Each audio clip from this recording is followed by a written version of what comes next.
Bonjour tout le monde. C'est très agréable de vous voir en si grand nombre ce midi. Donc, je vous remercie d'être là.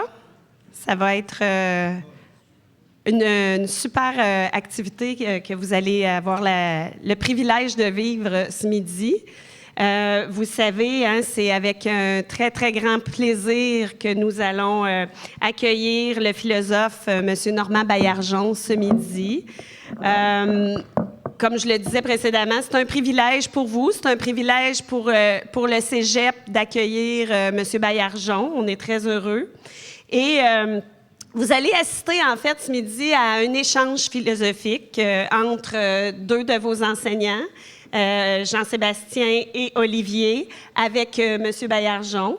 Et j'en profite aussi pour le remercier chaleureusement d'avoir accepté d'être parmi nous et de nous faire vivre, de vous faire vivre cette expérience-là ce midi. Donc, je vous souhaite un bon moment. Je vous souhaite d'apprécier. Merci.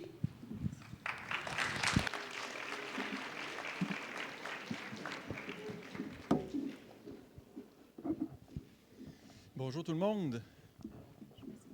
Est-ce que ça fonctionne? Est-ce que ça fonctionne maintenant? Vous m'entendez quand même? Est-ce que ça fonctionne? Ah ah, me voilà. Donc, bienvenue encore une fois. Aujourd'hui, on fonctionne beaucoup plus sur la forme d'une entrevue et non pas d'une conférence. On va poser des questions, on aura les réponses de M. Baillargeon. Peut-être qu'on va oser quelques commentaires en retour, mais c'est beaucoup plus une entrevue. Et on va commencer. La première question qu'on a pour M. Baillargeon, c'est un des premiers sujets que vous voyez dans vos cours de philo 1. C'est quoi la philosophie et à quoi ça sert? Ça, c'est la version courte de la question, mais essentiellement, c'est l'enjeu central qu'on a en philo 1, et c'est avec ça qu'on commence aujourd'hui.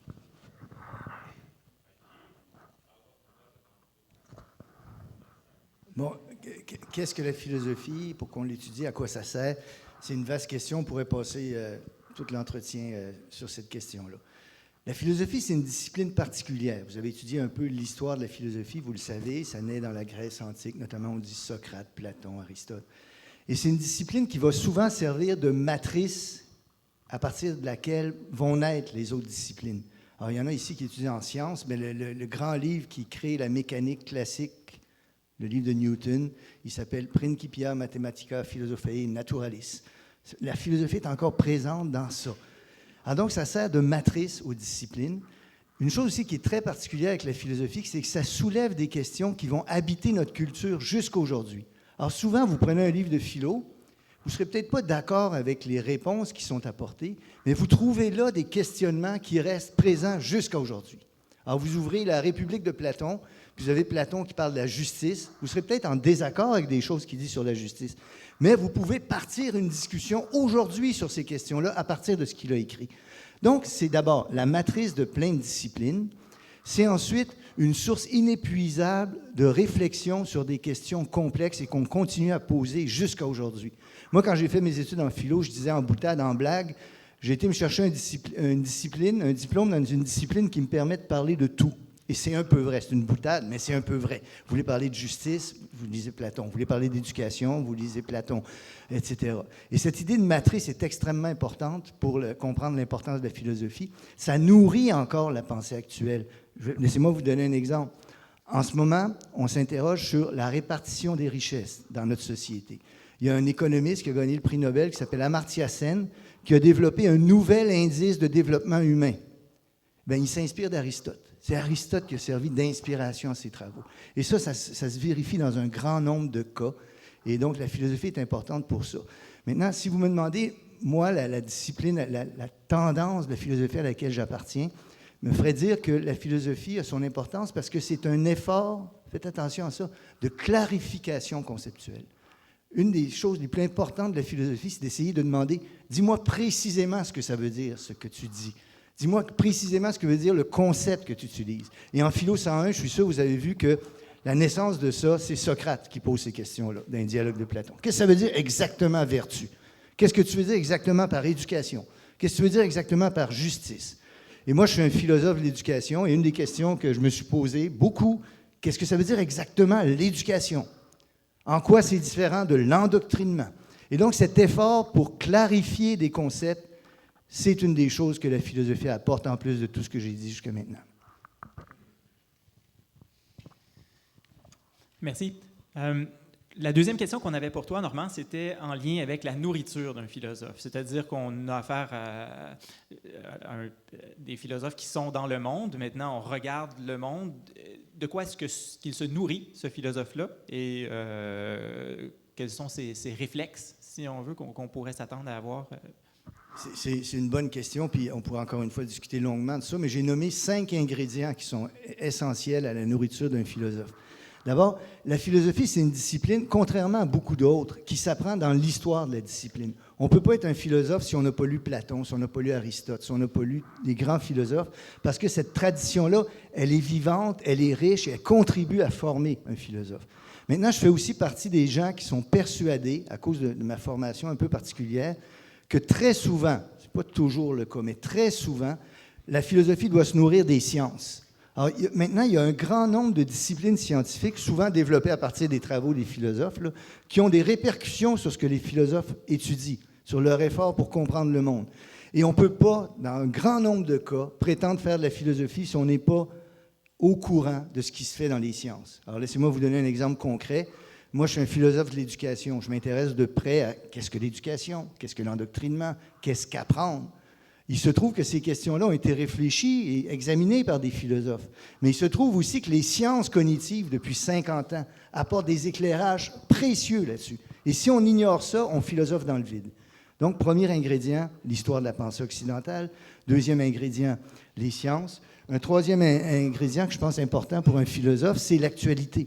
Il y a dans le monde en ce moment des débats qui appellent des clarifications que les philosophes peuvent apporter. En ce moment, en éducation au Québec, il y a 1000 débats. Moi, je tiens une chronique sur l'éducation dans Le Devoir à chaque semaine et je n'ai pas besoin de faire de gros efforts pour trouver dans l'actualité des sujets qui interpellent la philosophie et qui interpellent les questions qui m'intéressent.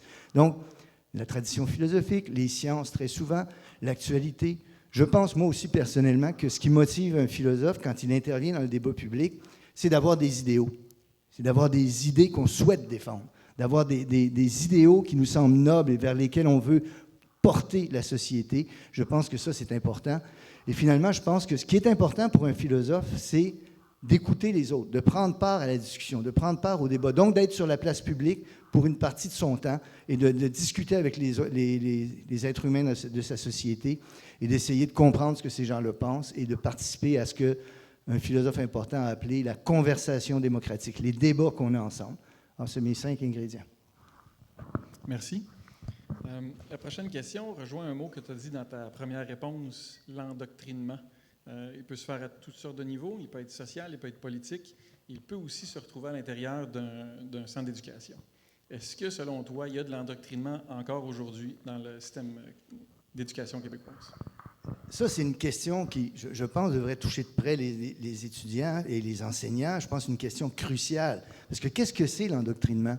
Alors, l'éducation vise à former des esprits libres, capables de penser par eux-mêmes et autonomes. Être éduqué, c'est avoir atteint cet objectif-là. Maintenant, qu'est-ce qu'être endoctriné? Pensez à une secte, pensez à quelqu'un qui naît dans une famille sectaire, dans une famille qui appartient à une secte. Eh bien, cette personne-là, elle est rapidement endoctrinée. Et endoctrinée, c'est exactement le contraire de l'éducation. Son esprit n'est pas ouvert, il est fermé. Cette personne-là adhère inconditionnellement à une série de doctrines qui lui ont été imposées. Donc, c'est important de voir ça, puis de tout faire et tout mettre en œuvre pour que l'école n'endoctrine pas. Okay? Maintenant, moi, pour répondre rapidement à votre question, qui est une belle et vaste question, je pense qu'il y a d'immenses efforts faits dans le système scolaire québécois pour mettre l'éducation qu'on transmet à l'abri de l'endoctrinement. Et je pense que ça va être très, très rare qu'on va trouver dans le système d'éducation québécois une volonté d'endoctriner. Je pense qu'on est très conscient de ça, puis on fait attention.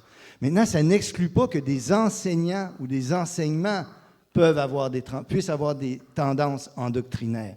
Et maintenant, pour le reconnaître, pour savoir est-ce qu'il est en train d'endoctriner, lui, ou elle, ou non, est-ce que tel enseignement, tel enseignant endoctrine ou pas, c'est important, on revient à la première question, de faire l'effort de clarification conceptuelle que les philosophes font. Qu'est-ce que c'est endoctriner? Et là, la réponse que je défends là-dessus, moi, est la suivante. Endoctriner, c'est avoir l'intention de faire en sorte que les gens adhèrent inconditionnellement à une doctrine en employant pour ce faire des moyens autres que ceux que la raison autorise. Lorsqu'on voit ça, lorsqu'on voit des gens ou des enseignants, un enseignement, qui s'efforcent intentionnellement de faire en sorte que les gens à qui on s'adresse vont adhérer de manière ferme, absolue, inconditionnelle à une doctrine, c'est-à-dire à quelque chose qui est débattable, et qu'on emploie pour cela toutes sortes de moyens autres que ceux que la raison permet, on est devant un enseignement qui est en doctrine, et là, c'est grave. C'est grave parce que c'est le contraire de l'enseignement. Si on t'a bien suivi, donc, il y a une intention qui est derrière celui qui est en doctrine, qui est de refermer l'esprit. On pourrait penser probablement qu'il y a très, très, très peu d'enseignants qui se réveillent le matin en se disant « Ce matin, mes étudiants vont vraiment avoir l'esprit beaucoup plus fermé qu'ils l'avaient avant. » Mais peut-être qu'à travers la manière dont on enseigne, ce qu'on privilégie, je pense à quelques exemples banals qui pourraient me venir en tête. Un prof d'anglais qui dirait à ses étudiants, voilà, il vous faut aujourd'hui apprendre l'anglais parce que ça va vous permettre d'avoir un job demain matin.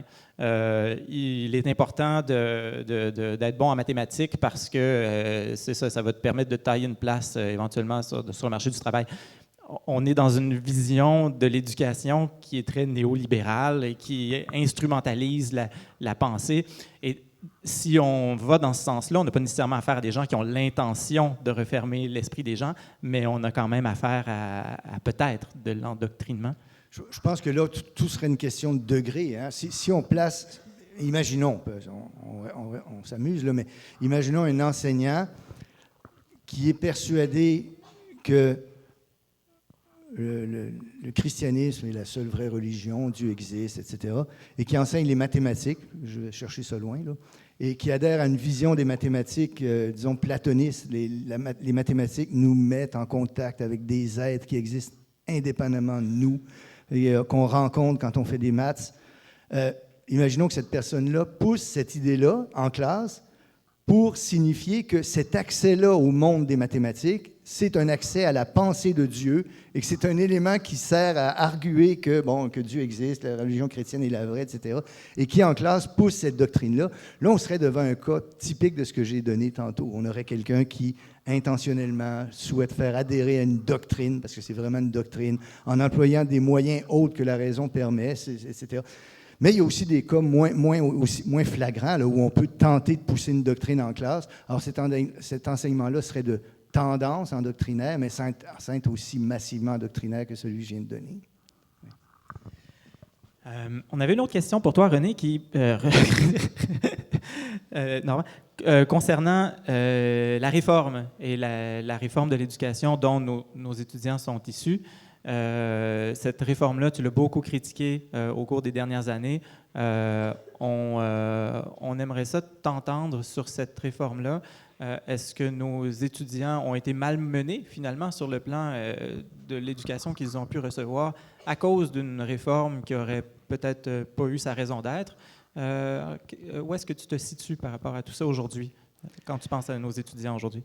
Quand la réforme de l'éducation a été lancée, au milieu des années 90 à peu près, très vite, elle a été décriée par un grand nombre de personnes, notamment des enseignants sur le terrain et autres, de telle manière qu'assez rapidement, la réforme, telle que je l'ai critiquée, a été transformée. C'est-à-dire qu'on a abandonné certains des préceptes et des principes et des pratiques les plus extrémistes. Souvenez-vous des bulletins, par exemple, l'évaluation. On a abandonné les principes, les pratiques, les prémices les plus extrêmes de la réforme. Et par la suite, elle a été sérieusement diluée. Ce qui veut dire qu'aujourd'hui, quand on parle de la réforme, ce qu'il en reste par rapport à ce qui étaient les intentions de départ, c'est profondément différent de ce qu'on souhaitait au point de départ.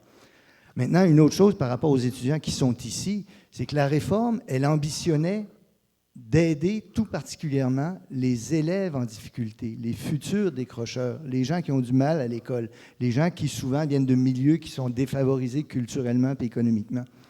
Les gens qui se rendent, et elle n'a pas réussi ça, la réforme, ça n'a pas marché, les statistiques sont claires là-dessus, mais les gens qui se rendent au cégep, typiquement, c'est des gens qui ont échappé à ça. Alors, ce n'est pas des gens qu'on visait à aider par la réforme, et c'est des gens qui, une fois rendus là, ont échappé au pire travers de la réforme, si je peux dire.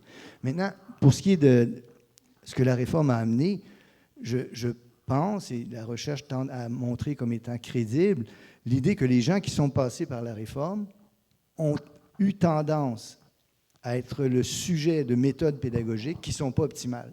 Ce qui fait que souvent, ils arrivent, par exemple au cégep, et là, on pourra discuter des différents cas, mais ils arrivent au cégep en n'ayant pas acquis suffisamment de connaissances qui sont indispensables pour accéder à des capacités cognitives de haut niveau. Et souvent, le cégep va devoir compenser ça, parce qu'on se rend compte de ça en mathématiques, en sciences, en philo, et ainsi de suite.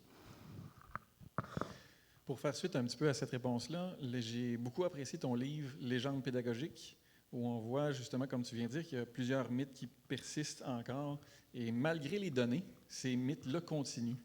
Je sais que c'est une question chargée, mais en tant que professeur, est-ce qu'on peut faire autre chose que simplement présenter les données et montrer que ça ne fonctionne pas? Ça aussi, c'est une vaste et bonne question. Je vais répondre d'abord en racontant une histoire. Peut-être qu'elle va amuser les gens en classe ici. Une histoire réelle, mais peu connue. OK?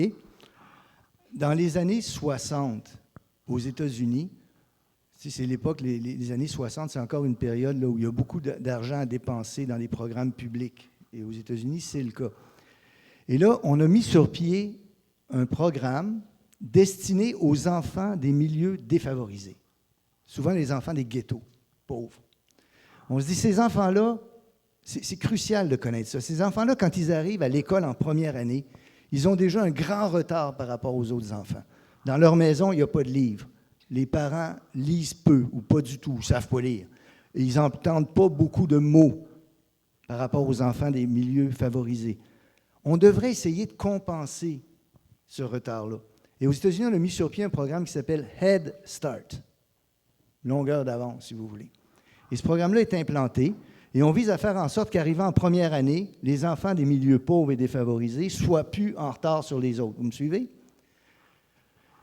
Quelques années plus tard, on va dire, on veut voir s'ils maintiennent l'avance qu'on leur a donnée, ces enfants-là. Qu'est-ce qu'ils deviennent en 5e année, en 6e année, en 7e année? Est-ce que ça continue à leur servir, ce qu'on leur a donné avec Head Start? On va donc faire un projet qui s'appelle Follow Through. OK? Et là, quelqu'un va avoir l'intelligence de dire pourquoi on n'en profiterait pas pour comparer différentes méthodes pédagogiques. Des méthodes inspirées de Piaget, inspirées de Rogers, inspirées de Dewey, et ainsi de suite. Et on va en profiter pour comparer l'efficacité des méthodes. Cette recherche-là, qui s'appelle Follow Through, est peut-être même la plus coûteuse, la plus longue et une des plus sérieuses recherches jamais menées en éducation. Ça a duré pendant des années. Eh bien, dans le lot, il y a une méthode qui était une méthode qui s'appelle Direct Instruction, instruction directe. Cette méthode-là, centrée sur l'enseignant, très scriptée par l'enseignant, l'a emporté sur toutes les variables mesurées, sur toutes les méthodes. Elle l'a gagné sur tout. Là, c'est un résultat en sciences, on dit ça, c'est bien important, ça. Ça veut dire quelque chose, on devrait prendre ça en compte. Eh bien, la plupart des gens en éducation ne connaissent pas Direct Instruction, ignorent ce qui est Follow Through. C'est quand même spectaculaire, ça. Moi, à l'époque où je combattais la réforme, je demandais à des gens, connaissez-vous Follow Through, Direct Instruction? Puis beaucoup de gens me disaient, non, je ne sais pas ce que c'est. Et je leur disais, vous me dites que vous êtes en train d'envoyer une fusée sur la Lune, la réforme, et vous n'avez jamais entendu parler du projet Apollo. Et c'était ça. Alors, une des choses, pour répondre à ta question, c'est d'abord de transmettre ces informations-là, de faire connaître ces choses-là. Mais je pense aussi sincèrement, puis je vais aller très rapidement, là, mais qu'il y a plusieurs autres raisons qui expliquent que ça ne s'est pas rendu jusque dans les écoles ou jusqu'au ministère ou jusqu'à chez les décideurs.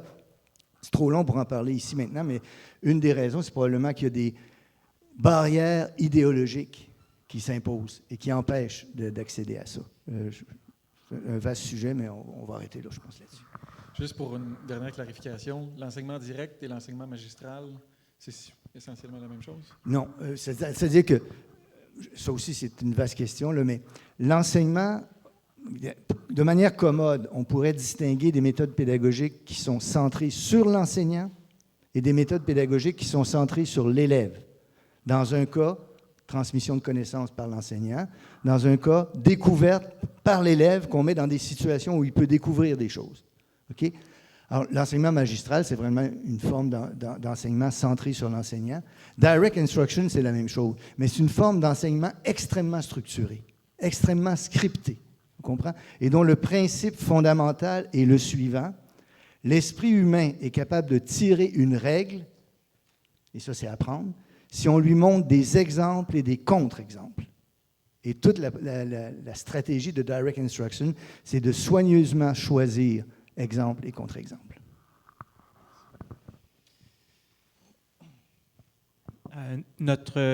Si on poursuit, une des questions qui nous intéressait beaucoup, Normand, c'était en lien avec l'avenir vers lequel on veut projeter les gens lorsqu'on les éduque. Et puis, l'apparent paradoxe qu'on pourrait voir dans le fait qu'on ne connaît pas le futur, on ne sait pas ce qui nous pend au bout du nez.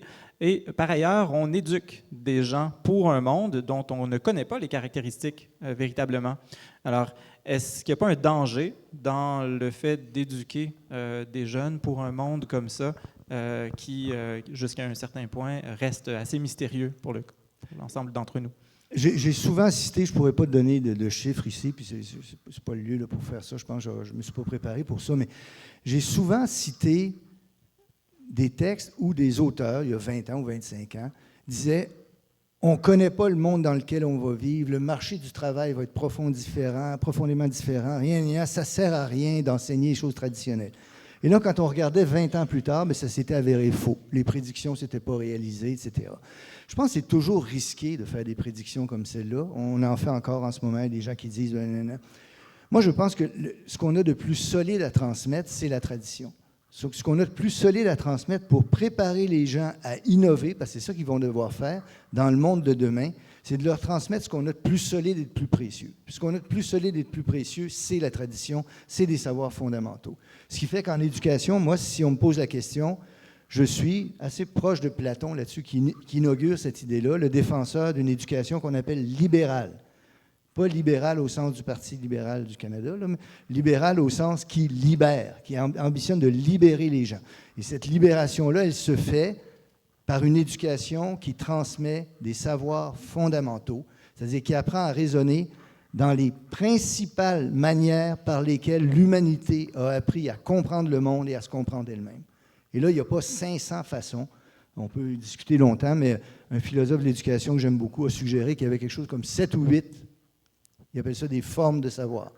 Alors, par exemple, les sciences naturelles, c'est vraiment une forme de savoir. Ça, c'est une manière par laquelle les êtres humains comprennent le monde. Et ça donne, c'est solidement établi. On sait comment ça marche. Et ce qu'on trouve dans une forme de savoir comme les sciences naturelles, c'est des concepts qu'on ne retrouve pas ailleurs. Gravité, relativité, ça, c'est des concepts des sciences naturelles. ADN.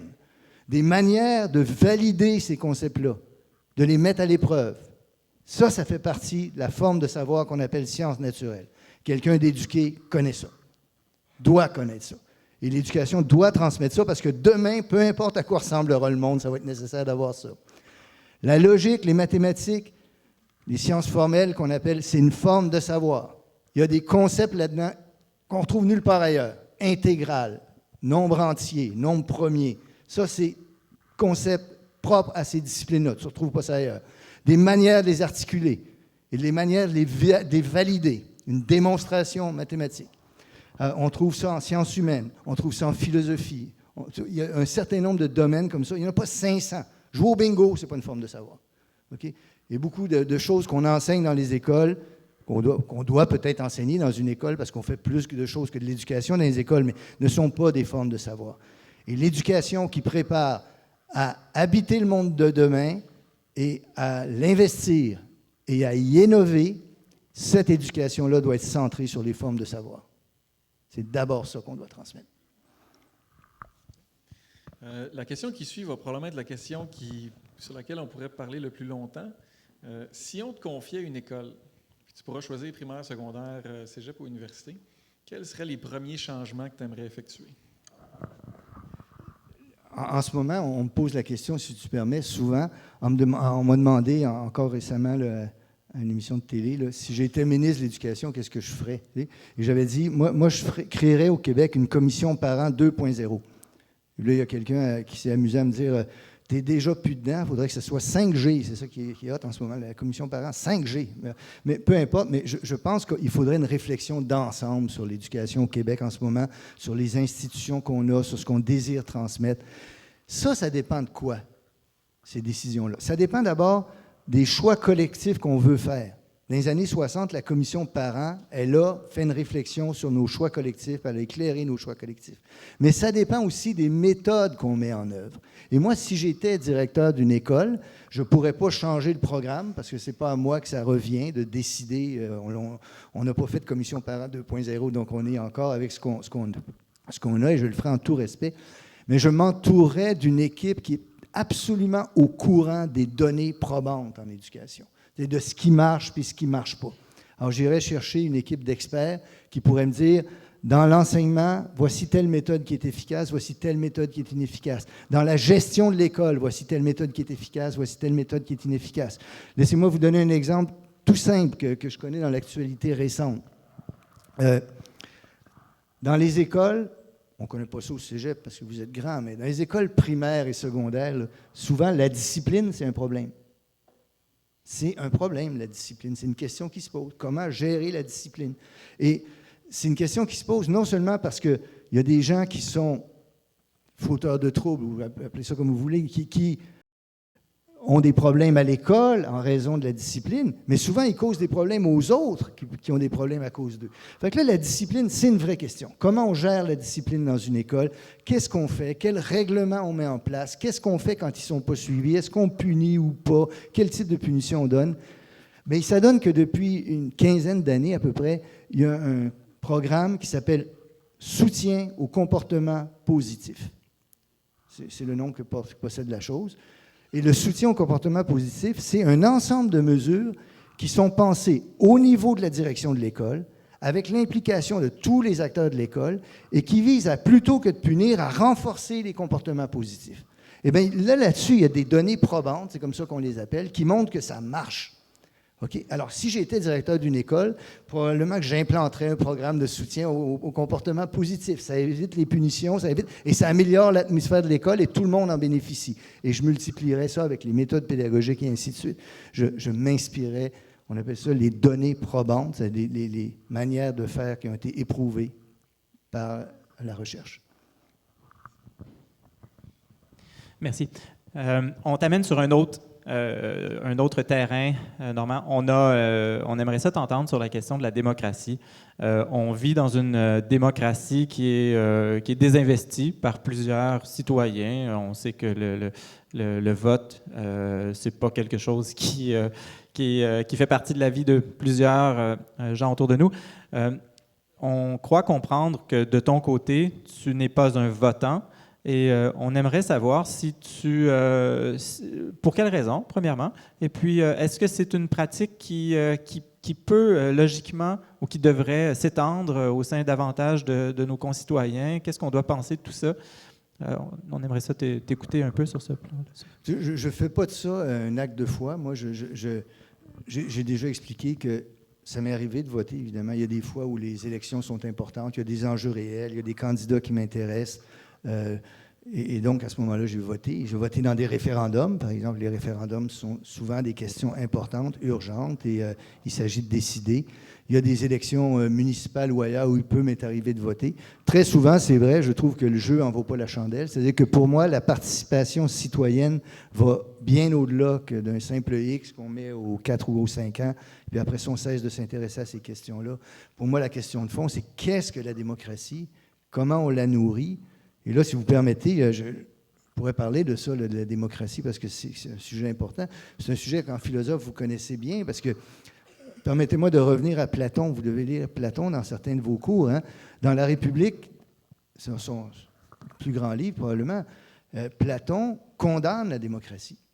Et Platon, vous vous souvenez peut-être, il y a un passage dans lequel il compare une société démocratique à un navire où il n'y a personne qui prend de décision. Un navire où il n'y a pas de pilote sur le navire qui décide où on s'en va là, on fonctionne comme ça, puis etc. Les rameurs se chicanent entre eux, le bateau s'en va n'importe où, puis à la limite, il va couler un jour le bateau parce que c'est une démocratie à ses yeux.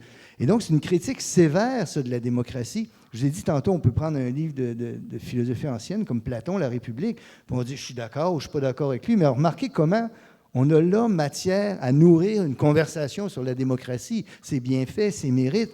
Pensez aujourd'hui au monde dans lequel on vit. Pensez au populisme ambiant dans notre société. Pensez à un monsieur aux cheveux blonds qui dirige le pays le plus riche au monde, là, un certain Donald quelque chose, pas Doc par exemple, mais Trump. Donald Trump. Pensez à Donald Trump. Pensez à l'élection de Donald Trump. Pensez aux effets pervers que peuvent avoir toutes sortes d'institutions en ce moment dans la vie de nos démocraties. Pensez à l'accroissement extraordinaire des écarts de revenus dans nos sociétés. Pensez à la place énorme qu'ont des institutions comme des entreprises ou des personnes très, très riches ou des groupes de personnes très, très riches sur les prises de position publiques. Et là, vous avez une actualisation des dangers contre lesquels Platon nous mettait en garde, qu'on reconnaît, on dit « ouais, ben écoute, il y a quelque chose, il y a un danger réel là, dans la vie démocratique. Il est possible que la démocratie soit pervertie de cette manière-là. » L'antidote à ça, pour moi, je suis quelqu'un qui se réclame du siècle des Lumières, du 18e siècle européen puis américain, et je crois qu'au siècle des Lumières, on a trouvé un antidote à tout ça. Une partie de l'antidote, en tout cas. L'antidote, c'était l'instruction publique. Alors, les penseurs du siècle des Lumières, Condorcet en tête et d'autres, ont dit il est important de préparer chacun à l'exercice de la citoyenneté, et ce qu'on appelait à l'époque l'instruction publique est quelque chose qui va permettre de faire ça. Maintenant, est-ce que ça peut être perverti? Oui, encore une fois, puis Platon nous revient directement encore là-dessus. Laissez-moi vous conter une histoire, tiens, encore une fois. Au 20e siècle, il y a un sociologue anglais qui vient d'une famille dysfonctionnelle, mais vraiment une famille, excusez l'expression, mais qui ne va pas du tout, du tout. Mais c'est un jeune garçon plutôt doué. Et là, quelqu'un, par hasard, va le prendre en charge et l'amener dans son école privée qu'il dirige. Et ce jeune garçon-là, Michael Young, va faire des études et va devenir sociologue, docteur en sociologie. Et Michael Young, docteur en sociologie, va devenir un homme très impliqué, surtout après la Deuxième Guerre mondiale, dans la création de l'État-providence anglais. Alors, il va être quelqu'un qui va contribuer, comme on va le faire au Québec dans les années 60, à mettre sur pied des universités publiques, un système de santé publique, de l'aide sociale pour les plus pauvres, à créer une société plus égalitaire. C'est un monsieur très brillant. Et dans les années 50, il va écrire un livre, un roman. Un sociologue qui écrit un roman dit c'est bizarre un peu, qu'est-ce qu'il fait là? Eh bien, ce roman raconte comment une société, comme celle qu'il a contribué à créer, société plus juste, plus égalitaire, plus sociale, comment dans cette société-là, il y a des gens qui, pour toutes sortes de raisons, la chance, le hasard, le fait que ce qu'ils ont fait, vous avez peut-être vu dans l'actualité, Guy Laliberté vient d'être arrêté pour trafic de potes, de cannabis en Polynésie française, hier. Guy Laliberté, c'est quelqu'un d'immensément riche. Il s'adonne que ce qu'il avait à proposer à travers le Cirque du Soleil était très en demande et est devenu très riche grâce à ça. On peut devenir très riche et très influent dans une société pour toutes sortes de raisons, le talent naturel, etc. Ce que Michael Young disait dans son livre, OK, c'est que ces gens-là, une fois qu'ils vont avoir acquis ce genre de pouvoir-là, le danger, c'est qu'ils vont maîtriser toutes sortes de postes de pouvoir et ils vont faire fonctionner la société à leur avantage et à l'avantage de leurs enfants, en laissant croire que c'est seulement parce qu'ils sont supérieurs ou bons ou meilleurs que les autres dans certains domaines qu'ils ont ça. Et il mettait en garde Michael Young contre ce danger-là. Avez-vous une idée du titre de son livre, de son roman? Le mot a été complètement changé de sens. Il avait appelé son roman « Méritocratie ». Il disait « Attention, parce qu'on pourrait créer une société méritocratique ». Ça, c'est un des dangers qui pèse aussi contre la démocratie en ce moment. Donc, ces dangers-là sont réels, mais moi, pour aller vite à répondre à votre question, qui n'est pas simple, hein, je pense qu'en ce moment, il y a des dangers qui pèsent contre la démocratie, le populisme, le manque d'éducation des citoyens, les réseaux sociaux, on en parlera si vous voulez, là, qui ont un effet pervers sur la conversation démocratique, la méritocratie, le partage très inégal des richesses. En ce moment, il y a des recherches qui montrent de manière assez crédible que la classe moyenne dans plusieurs pays tend à s'effriter et que les gens riches deviennent de plus en plus riches. Et là, il y a un danger réel pour la vie démocratique. Mais moi, je pense que pour mesurer ça, il faut être prudent et il faut faire preuve de nuance. Et la conception que je défends de la démocratie est inspirée d'un philosophe qui s'appelle John Dewey. Et je trouve ça très intéressant, ce que Dewey disait. Ça mérite réflexion. Je ne l'ai pas compris tout de suite. Ça m'a pris quelques jours pour comprendre ce qu'il dit. Il dit, la démocratie, on peut la définir par toutes sortes de critères formels. Il faut qu'il y ait des élections. OK, c'est vrai. Il faut qu'il y ait une constitution. OK, c'est vrai. Il faut qu'il y ait un certain nombre de choses. C'est vrai. Mais Dewey dit, une démocratie, c'est plus que ça. Et il dit, c'est une manière de vivre ensemble. Il appelait ça un mode de vie associatif.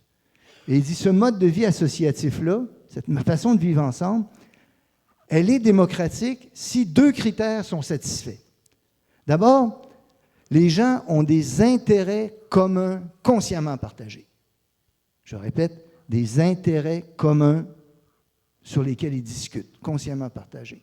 Deuxième critère, il y a entre eux des contacts nombreux et variés.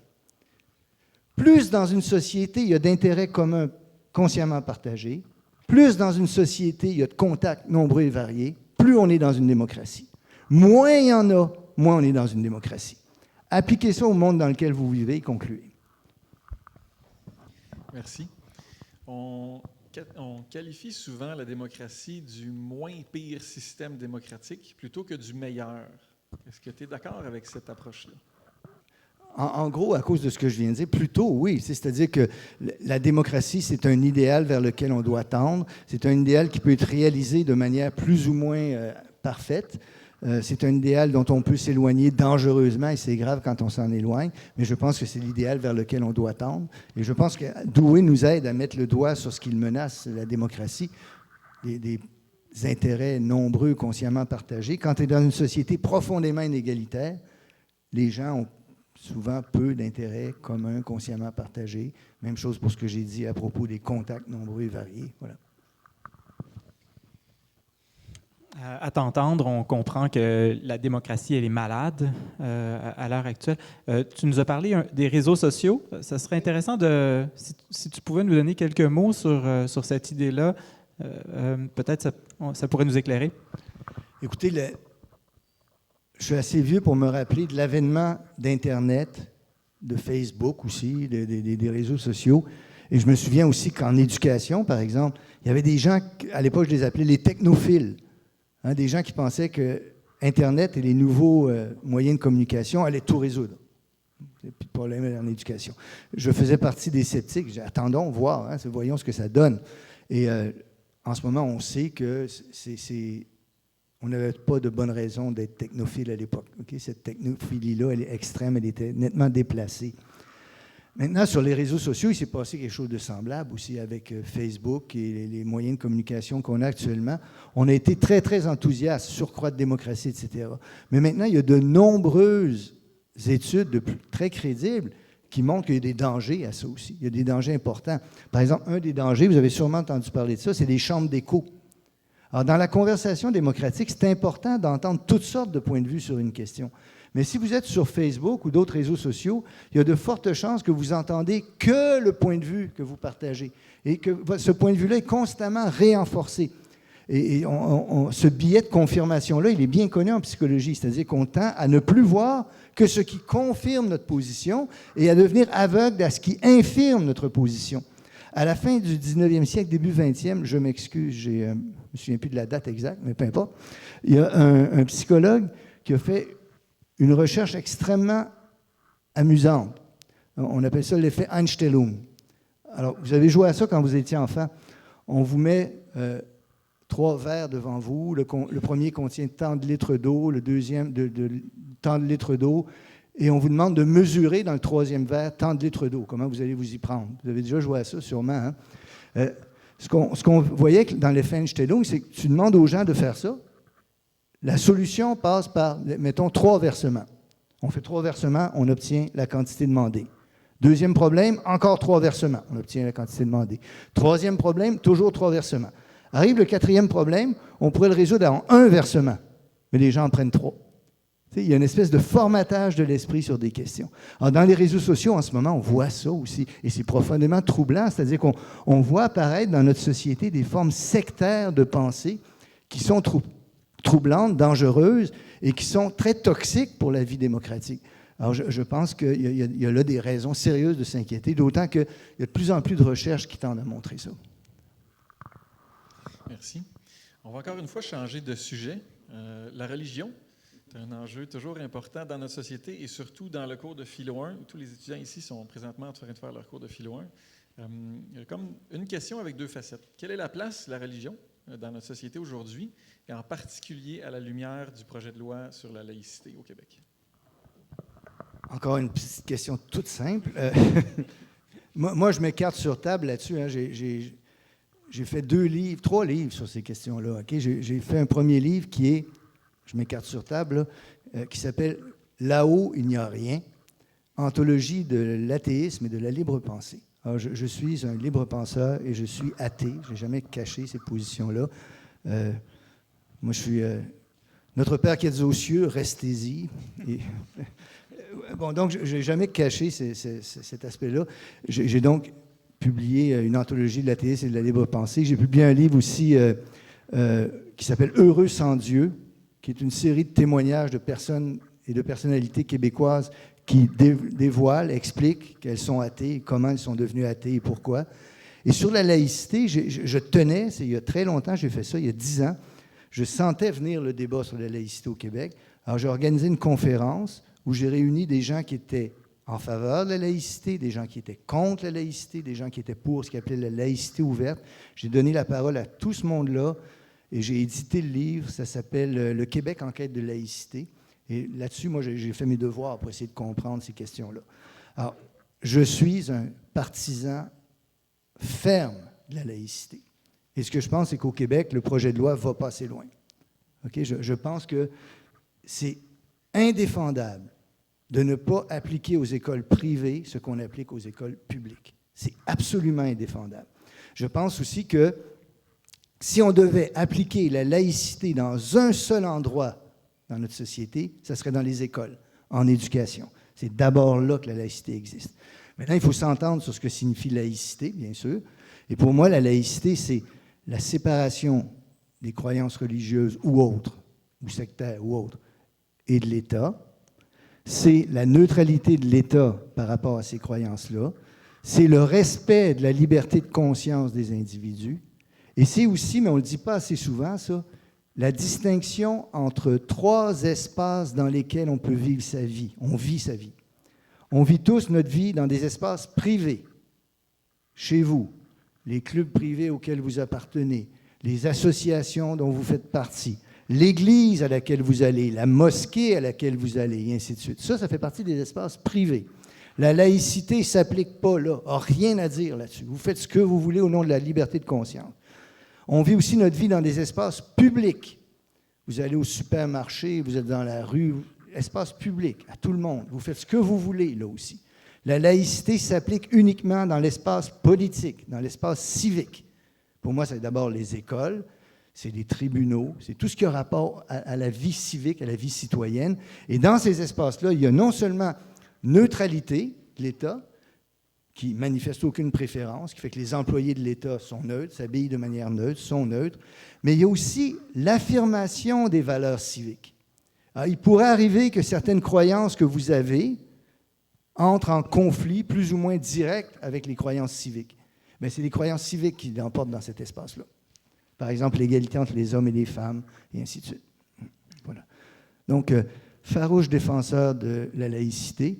Et cette position-là, j'espère, est indépendante de mes positions sur la religion. J'ai écrit une couple de textes aussi là-dessus. je reconnais aussi des mérites à la religion. Les religions ont posé des questions importantes pour l'humanité. Il y a des personnes religieuses pour qui j'ai beaucoup de respect. Vous comprenez, c'est indépendant. Ces deux choses-là sont indépendantes. J'ai des amis qui sont croyants. Ils ont apporté des choses importantes. Comme je disais dans le texte que j'ai écrit sur cette question-là, je préférerais passer une soirée avec un jésuite qui milite pour les droits de l'homme en Amérique latine qu'avec un athée stupide qui est insensible à ces questions-là. Voilà.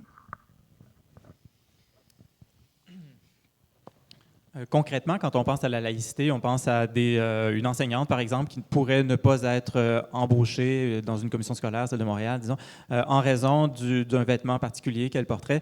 Et si on va dans le sens de ce qu'on propose du côté des tenants de la laïcité, on n'engagerait pas cette dame-là. Et l'un des dangers, c'est peut-être de cultiver la division ou de faire en sorte que des gens finissent par être dans une position inauthentique ou une situation où ils auraient à être inauthentiques en fonction de leurs propres croyances, leurs propres valeurs.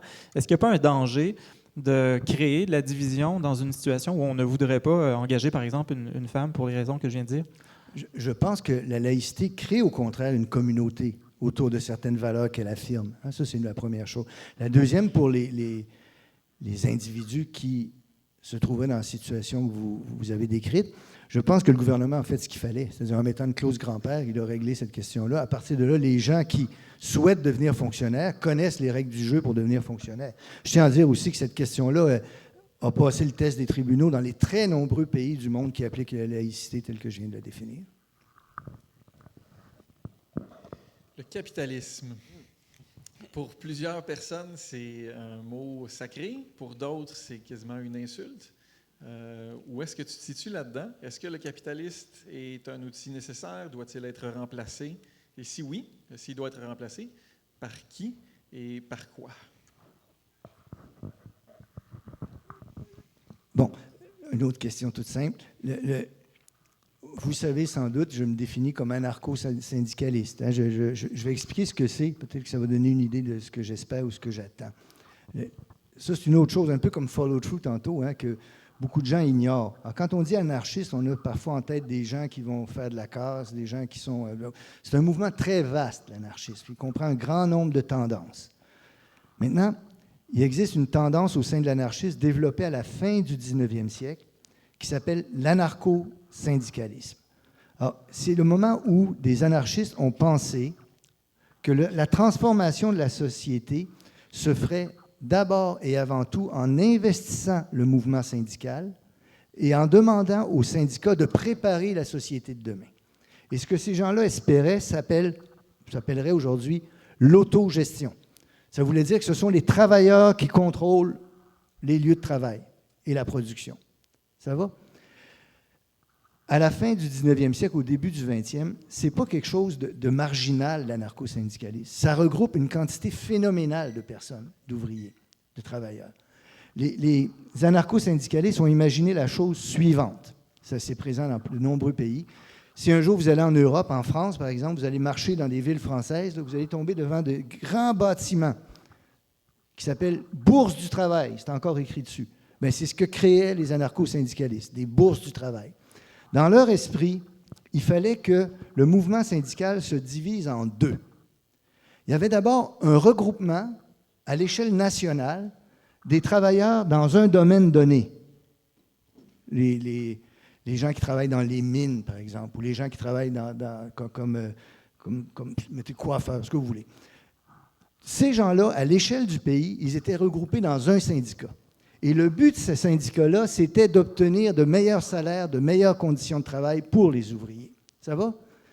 Mais les anarcho-syndicalistes disaient que si on se contente de demander des meilleures conditions de travail, de meilleurs salaires, on reconnaît à l'entité à qui l'on demande le droit de nous le donner. Et ça, ce n'est pas suffisant. Alors, les travailleurs vont être syndiqués à un deuxième niveau, local. Tous les travailleurs syndiqués dans toutes sortes de syndicats au niveau national, au niveau local, mettons en Montérégie, seraient tous syndiqués à une bourse du travail. Et cette bourse du travail-là, elle n'a plus pour objectif d'améliorer les conditions de travail ou les salaires, elle a pour but de préparer la société de demain. Alors, la Bourse du travail, c'est un endroit où on donnait des cours du soir, universitaires, parfois, aux ouvriers. On devait leur donner, comme disait Pelloutier, le grand penseur de l'anarcho-syndicalisme en France, on devait donner à l'ouvrier la science de son malheur, lui faire comprendre pourquoi ça allait mal. C'est un endroit dans lequel on pratiquait de l'entraide. Et c'est un endroit dans lequel on commençait partout à essayer d'implanter l'autogestion, le contrôle de l'économie. Alors moi, je pense que en ce moment, on vit une situation particulièrement idéale pour ce genre de projet-là. On devrait, je souhaiterais, moi, si j'étais capable de souhaiter ça dans les syndicats, je souhaiterais que les syndicats québécois ne se contentent pas de demander de meilleures conditions de travail, mais qu'ils disent, il y a telle usine en Gaspésie que les propriétaires veulent fermer puis envoyer en Amérique latine ou en Chine ou que sais-je ailleurs. On pense que cette usine-là pourrait vivre. On va faire une expérience d'autogestion, là. On va la confier aux travailleurs et aux travailleuses. On va leur demander de la gérer. Et on va commencer à transformer comme ça la société. Voilà ce que je pense voilà ce qu'est l'anarcho-syndicalisme, c'est ce que je pense de l'avenir du capitalisme. Parce que ce que je pense aussi, pour le dire très franchement, c'est que, sans être absolument pessimiste, il y a de très sérieuses raisons de s'inquiéter de ce qui va arriver dans les 50 ou 60 prochaines années, la principale étant probablement le réchauffement climatique anthropique. Mais c'est un autre sujet.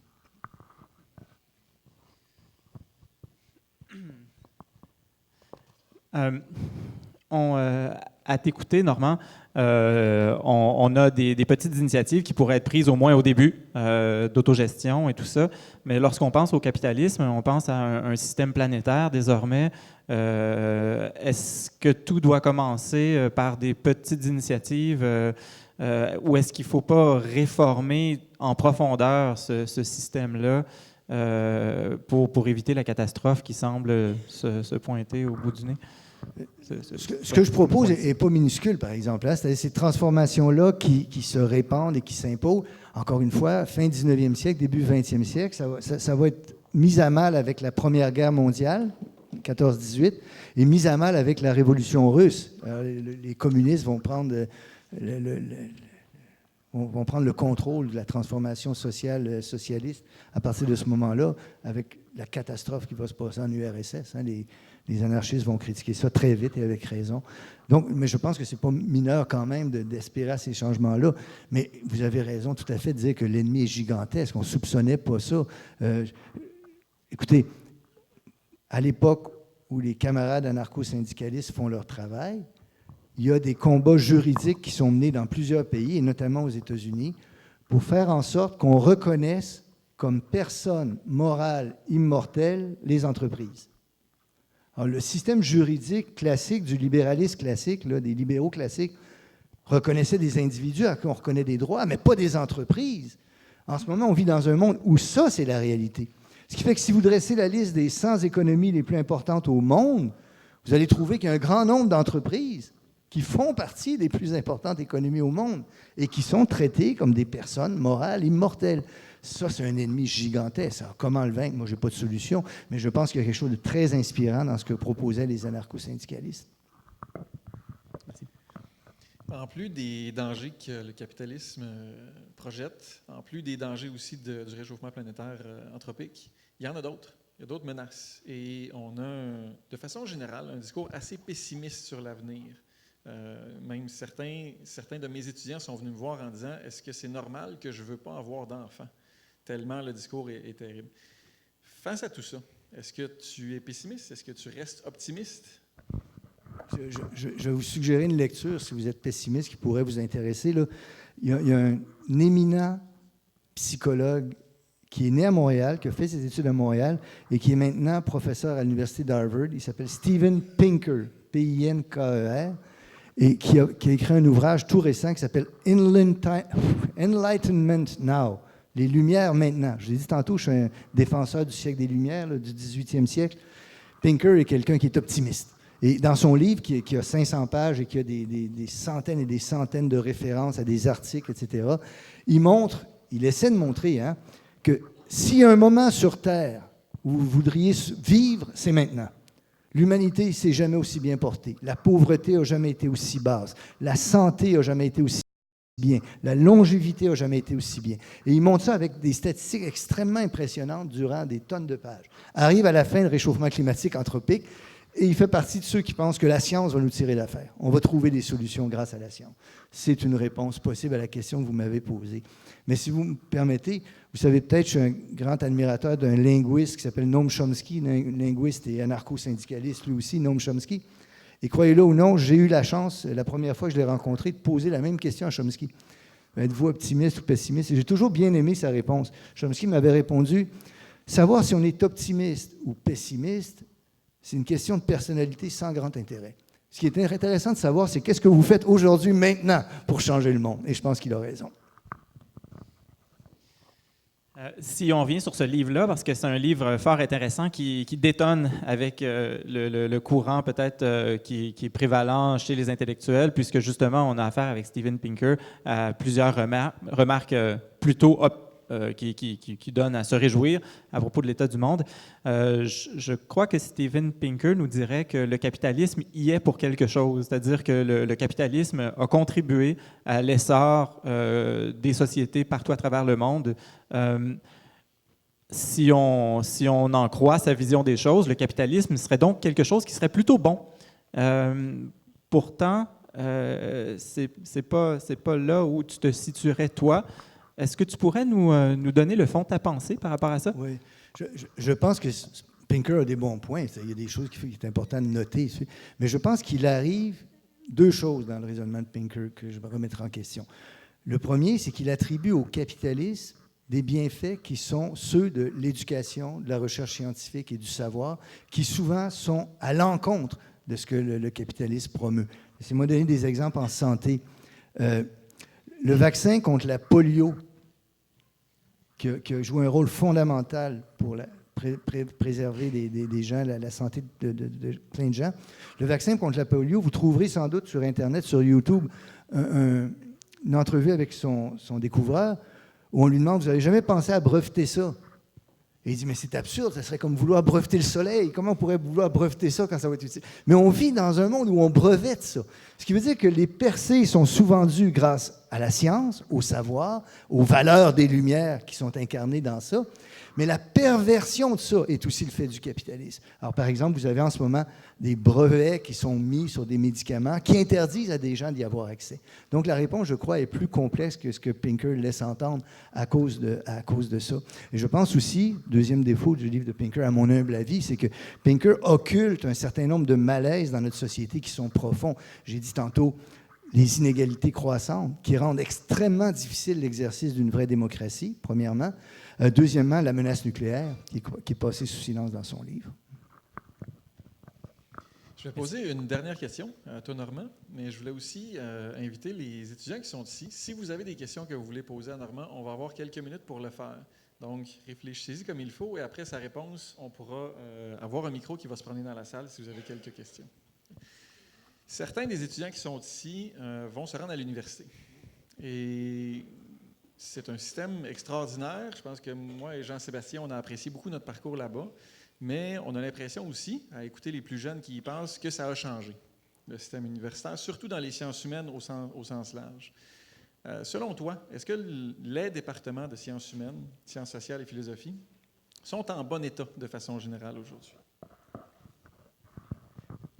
De manière large sur l'université, hein, il y a d'abord des inquiétudes sérieuses à avoir sur l'université. C'est des institutions nobles, importantes, grandioses, auxquelles je suis profondément attaché.